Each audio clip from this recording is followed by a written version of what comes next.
হালকা হালকা আর কি করতে হবে, ডরসিপ্লেক্স করতে হবে। তা আমি এই হাত দিয়ে হালকা ডরসিপ্লেক্স করলাম, দেন আমাকে অ্যাসিস্টেন্ট যেখানে মিট করছে সেখানে হিট করতে হবে, ঠিক আছে?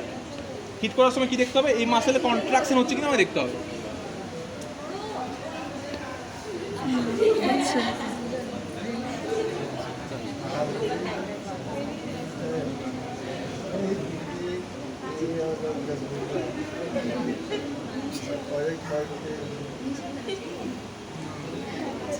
ওই পাশ থেকে যখন আমি অন্য পাটে করবো তখন এই একদম পায়ের তলায় দাঁড়িয়ে এভাবে হিট করতে হবে।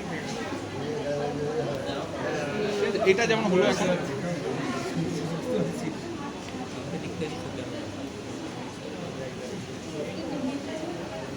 তো অ্যাঙ্কেল জার্কের সময় তো আগে নি জার্কের লুট ভ্যালু কত, L3 L4, অ্যাঙ্কেল জার্কের লুট ভ্যালু L5S1। ঠিক আছে, আচ্ছা এর তাহলে নি জার্ক হয়ে গেলো, অ্যাঙ্কেল জার্ক হয়ে গেলো। আচ্ছা এই দুটো কি হলো, তাহলে ডিপ রিফ্লেক্সের মধ্যে বাইসেপস, ট্রাইসেপস, সুপাইনেটার, নি জার্ক আর অ্যাঙ্কেল জার্ক। আচ্ছা যদি পেশেন্টের যদি না পাওয়া যায় রিফ্লেক্স, যদি অ্যারিফ্লেক্সিয়া হয় তাহলে পেশেন্টকে দুটো জিনিস করতে বলা হয়। একটা হচ্ছে রিএনফোর্সমেন্ট বলছে, এটা রিএনফোর্স করার জন্য কি বলতে হবে না, তো বলবো যখন 1 2 3 যখন বলবো তখন দাঁত দুটো ক্লিঞ্চ করতে হবে, এটা একটা প্রসিডিওর। আরেকটা প্রসিডিওর হচ্ছে যখন আমরা 1 2 3 বলবো, 3 বলার সময় হাত দুটো দিয়ে আমাকে টানতে হবে, তো এটাকে বলছে জেনারেল স্কিম মেনুভার বলা হচ্ছে। তো কি বললাম, যখন 3 বলবো তখন দাঁত দুটো খিচবে, ঠিক আছে? তাতে কি হবে, আরও একটা বেড়ে যাবে, ও রিএনফোর্সমেন্ট হয়ে যাবে। ধরো আমি পাটাই করছি, নর্মালি কী করা হয়, নর্মালি তোর যদি পায়ের যদি না পাওয়া যায় তখন আমরা বলি ওকে, তখন আমরা হাত দুটো দিয়ে করতে বলি। যদি আপার লিম্সে না পাওয়া যায় তাহলে মুখে আমরা ক্লিঞ্চ করতে বলি। ঠিক আছে, তুমি হাত দুটো দিয়ে এভাবে 3 জন ঘুরবো, তখন হচ্ছে হাত দুটো দিয়ে এভাবে টানবে। হ্যাঁ হ্যাঁ, ওটা ছাড়ো, তুমি মুখ দিয়ে দাঁত কিছু, ঠিক আছে? তুমি দাঁত, ঠিক আছে, তখন 3 গুণ, ঠিক আছে? 1 2 3 বলার সময় তুমি দেখো তুমি লাফাবে, যাও টাইপ করবে না। তাহলে তোমার নাম কি নাম? আচ্ছা ঠিক আছে, তুমি যখন 3 গুণ তখন করবে, ঠিক আছে? 1 2 3।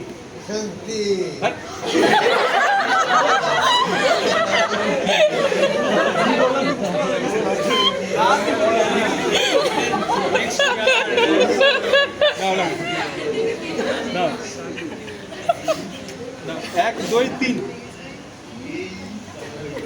এই দেখ বেড়ে গেল অনেকটা। তো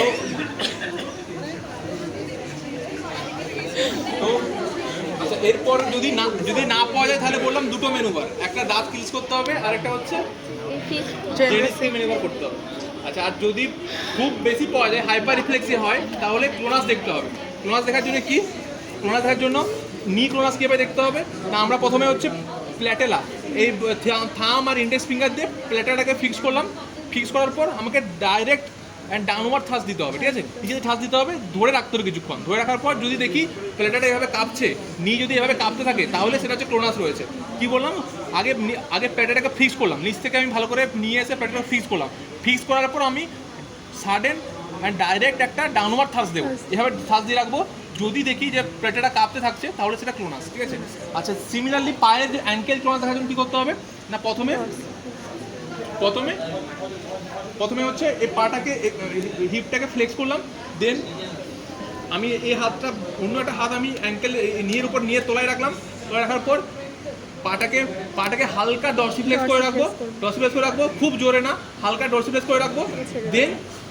দেন কী করবো না, সাডেন একটা এভাবে জাগ দেবো। তারপর যদি পাটা এভাবে কাঁপতে থাকে তাহলে সেটা হচ্ছে অ্যাঙ্কেল ক্লোনাস পেরিয়ে। তাহলে কী বললাম, ফার্স্ট হচ্ছে নিটাকে ফ্লেক্স করলাম, ফ্লেক্স করার পর নিয়ের তলায় হাত রেখেছি আমি, হাত রাখার পর অ্যাঙ্কেলটাকে হালকা ডরসিফ্লেক্স করলাম, এক পায়ে দিয়ে ফুটের উপর আমি প্রেসার দিয়ে হালকা ডরসিফ্লেক্স করে রাখলাম।